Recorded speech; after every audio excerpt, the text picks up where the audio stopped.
गांधार नरेश रानी कौशला देवी को गांधार निकलने से पहले दूसरी जगह छिपाना चाह रहे थे ताकि राजमाता उन तक ना पहुंच पाए।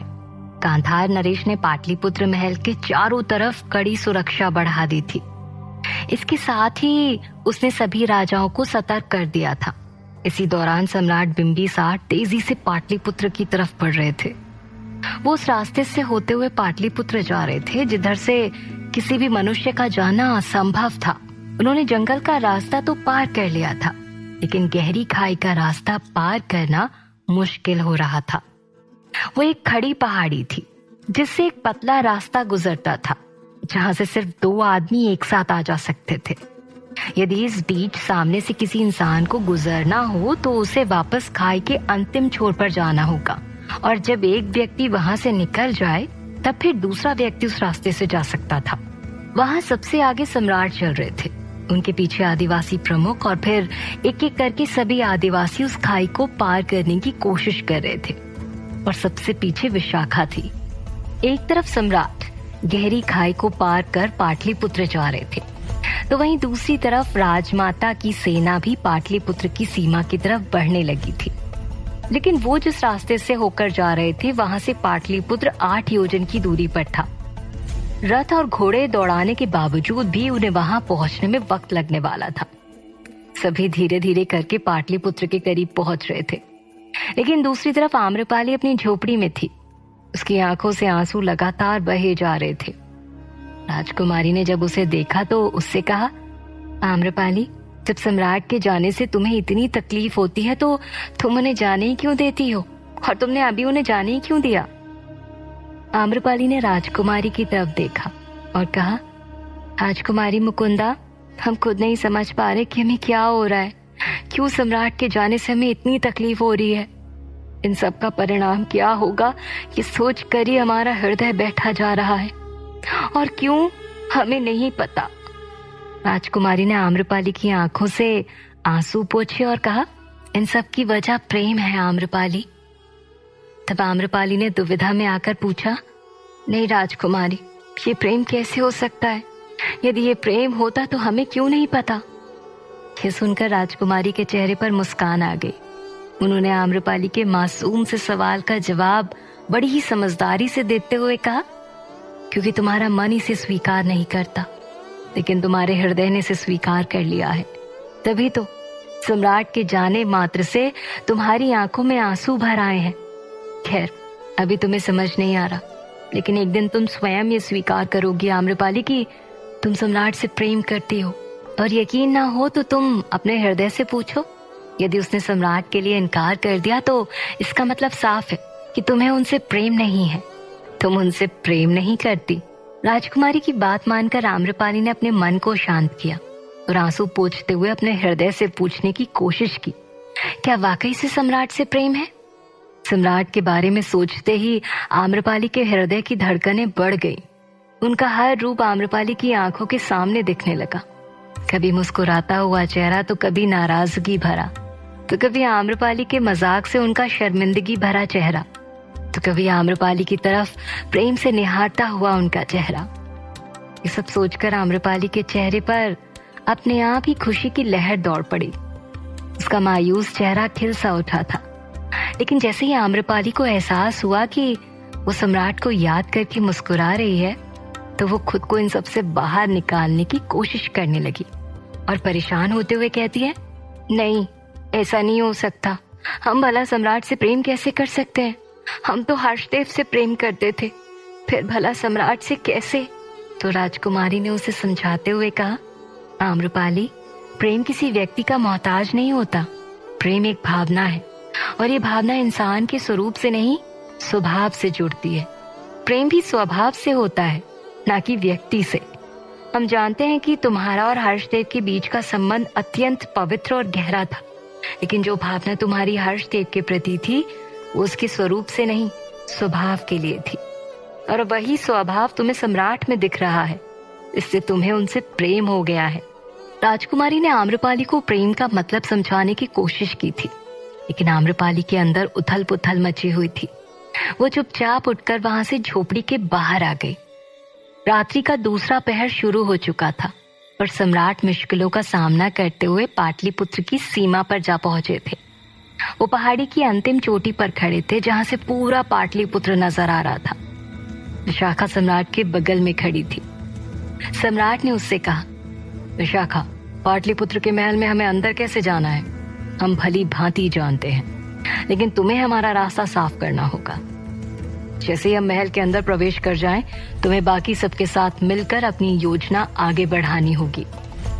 ये बोलकर सम्राट ने आदिवासी के प्रमुख से कहा, ध्यान रखिएगा, गांधार नरेश हमसे कहीं ज्यादा चतुर और चालाक है। जितनी खामोशी यहाँ दिखाई दे रही है असल में वो है नहीं।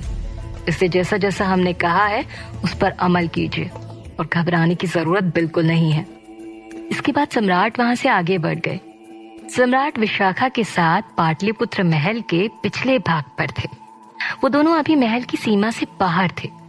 अंदर जाने का सिर्फ एक ही रास्ता दिखाई दे रहा था और उस रास्ते के चारों तरफ करीब 20 सैनिक सतर्क होकर खड़े थे। ये देखकर विशाखा ने कहा, ये सिर्फ 20 हैं। लगता है गांधार नरेश हमें भूल गए हैं, इसलिए सिर्फ 20 लोगों को यहाँ खड़ा कर रखा है। तब सम्राट ने विशाखा से कहा, नहीं, ये सिर्फ 20 दिखाई दे रहे हैं, असल में ये 100 हैं। ऊपर की तरफ देखो विशाखा। विशाखा ने देखा कि उस द्वार के ऊपर कुछ चट्टान सा रखा हुआ था जो असल में आंखों को धोखा देने के लिए बनाई गई थी और उसके पीछे कई सारे सैनिक छुपकर खड़े थे। ये देखकर विशाखा का मुंह खुला का खुला रह गया। तब सम्राट ने कहा, विशाखा, बहुत संभल कर काम करना होगा, जाओ अपनी करामात दिखाओ। सम्राट का आदेश मिलते ही विशाखा ने अपनी तलवार को निकाल लिया और आवाज बुलंद करते हुए कहती है, सम्राट, इसी पल का तो इंतजार था। ये बोलकर विशाखा आगे बढ़ गई, लेकिन द्वार की तरफ जाने की बजाय उसने अपना रास्ता बदल दिया और द्वार से दूर दीवार पर बनी एक खिड़की के सहारे छलांग लगाकर वो चट्टान के पास पहुंच गई जहां पर बहुत सारे सैनिक छुपे हुए थे। ऊपर जितने भी सैनिक छुपकर खड़े थे, विशाखा ने उन सब का ध्यान अपनी तरफ आकर्षित किया। विशाखा किसी पर वार करने से पहले अपना मोहिनी रूप दिखाती थी। वो सैनिक भेष में होने के बावजूद भी अपनी मनमोहक चाल चलकर उन सैनिकों के पास पहुंची। रात का वक्त था, इसलिए विशाखा की आंखें अंधेरे में समझ नहीं आ रही थी, लेकिन उसकी चाल देखकर सभी सैनिक मंत्रमुग्ध हो गए थे।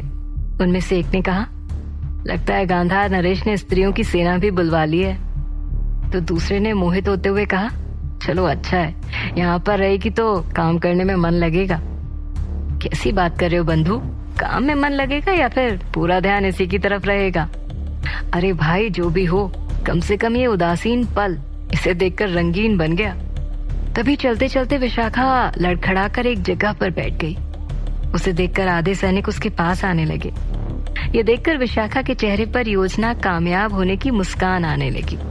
उन सैनिकों के अपने पास पहुंचने से पहले ही विशाखा अपनी जगह पर खड़ी हो गई और वहां से उस तरफ जाने लगी जहां कोई भी नहीं था। किसी ने कहा भी कि कुछ गड़बड़ लग रही है, लेकिन वासना के वशीभूत इंसान को कभी सही और गलत कहाँ दिखाई पड़ता है।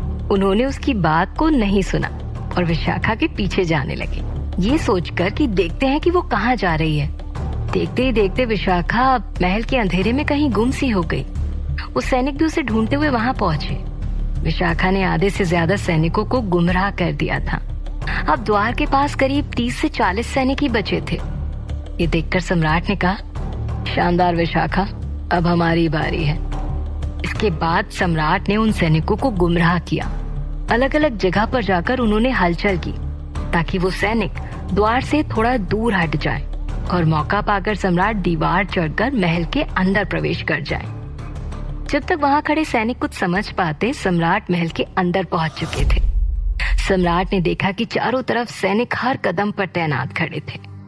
उन्हें देखकर सम्राट एक पर्दे के सहारे छिप गए और वहां से निकलने का रास्ता ढूंढते हुए मन में कहते हैं, एक बार अंतेनाग और रानी कौशला देवी को हम सही सलामत यहाँ से बाहर निकाल दें, गांधार नरेश को उसकी जगह याद ना दिलाई तो हम भी सम्राट बिंबिसार नहीं।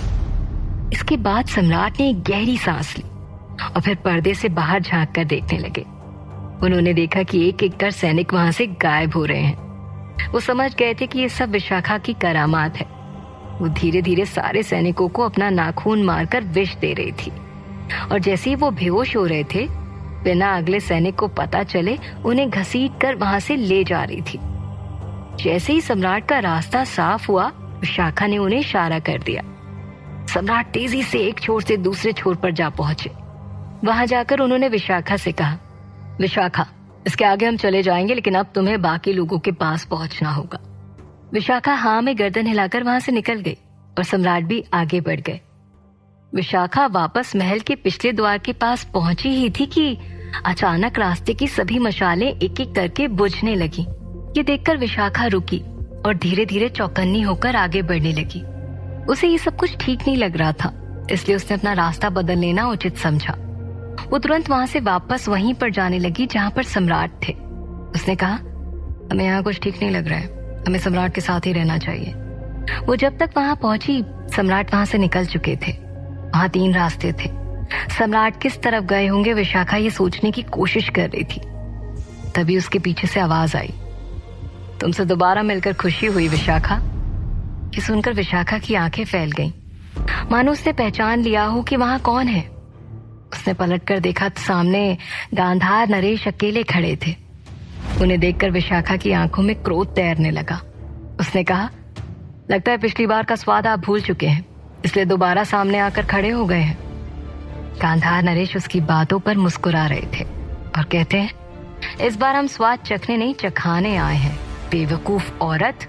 जैसे ही गांधार नरेश ने ये कहा, विशाखा विचलित होकर इधर उधर देखने लगी।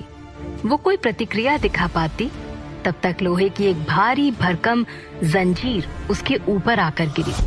जब तक विशाखा खुद को संभाल पाती, वो उस जंजीर में जाकर बन चुकी थी और वहां छुपे सैनिकों ने आकर उन जंजीरों को कसकर पकड़ लिया था ताकि विशाखा छूट कर न जा पाए। अपने आप को कैद में देखकर विशाखा तिलमिला उठी। वो दहाड़ते हुए कहती है, इसका अंजाम बहुत बुरा होगा गांधार नरेश, छोड़ो मुझे। गांधार नरेश उसके करीब गए और अपनी आंखों में उसके प्रति नफरत दिखाते हुए कहते हैं, छोड़ दूंगा, लेकिन पहले अपना हिसाब पूरा करूंगा। तुम्हारे सम्राट का शौक मैं पूरा करूंगा। ये बोलकर गांधार नरेश ने उन सैनिकों को उसे वहां से ले जाने के लिए आदेश दिया और वहां से चले गए। इन सब से अनजान सम्राट बिंबिसार सभी सैनिकों को चकमा देते हुए हर संभव जगह पर रानी कौशला और अंतेनाग को ढूंढ रहे थे, लेकिन कहीं भी वो दोनों ने नहीं दिखे। सम्राट तेजी से आगे बढ़े। कुछ कदम चलने के बाद वो महल के पश्चिमी छोर पर जा पहुंचे। ये पाटलिपुत्र महल की वो जगह थी जहां पर गांधार नरेश अपनी सभा लगाता था। सम्राट ने देखा कि वहां एक अच्छे से लगातार दासियां अपने हाथ में मदिरा की थाल लिए कभी अंदर जा रही हैं तो कभी बाहर आ रही हैं। उन्हें देखकर सम्राट ने छुपते हुए खुद से कहा, लगता है गांधार नरेश की सभा यहीं पर लगी हुई है। सम्राट वहां जाकर देखना चाहते थे कि आखिर वहां चल क्या रहा है, लेकिन सैनिक बहुत ज्यादा मात्रा में खड़े थे। तभी सम्राट को एक योजना सूझी और वो तुरंत सबसे किनारे वाले सैनिक के पास गए और चुपके से उसकी गर्दन को तोड़कर उसे पीछे की तरफ घसीट कर ले गए और कुछ देर बाद उसी सैनिक के वस्त्र धारण कर वहां से बाहर आ गए और उस कक्ष के पास पहुंचकर सम्राट खिड़की के पास जाकर खड़े हो गए और अंदर क्या चल रहा है वो देखने लगे। उन्होंने देखा कि गांधार नरेश उन सब के साथ बैठकर किसी गंभीर विषय पर चर्चा कर रहा था। उन सभी की आवाज सम्राट को स्पष्ट समझ नहीं आ रही थी, लेकिन उन सब के चेहरे के भाव देखकर वो समझ गए थे कि हो ना हो वो सभी आगे की रणनीति बना रहे हैं। उन्हें देखकर सम्राट ने खुद से कहा, हमारे पास यही एक मौका है। जब तक ये लोग यहाँ व्यस्त हैं, हम रानी कौशला और अंतेनाग को ढूंढ सकते हैं, लेकिन वो लोग पूरे महल में कहीं नहीं हैं। यदि वो यहाँ नहीं तो इसका मतलब वो लोग कारागार में होंगे। हमें वहां जाकर देखना चाहिए। ये बोलकर सम्राट वहां से आगे बढ़े ही थे कि तभी पीछे से किसी की आवाज आई, वहीं रुक जाइए सम्राट बिंबिसार। अपना नाम सुनकर सम्राट स्तब्ध रह गए। उन्होंने जब पलट कर देखा तो पाटलिपुत्र का सेनापति सामने खड़ा था। क्या सम्राट वहां से निकल पाएंगे या फिर गांधार नरेश के बिछाए हुए जाल में वो फंस जाएंगे? क्या वाकई आम्रपाली सम्राट को प्रेम करने लगी थी?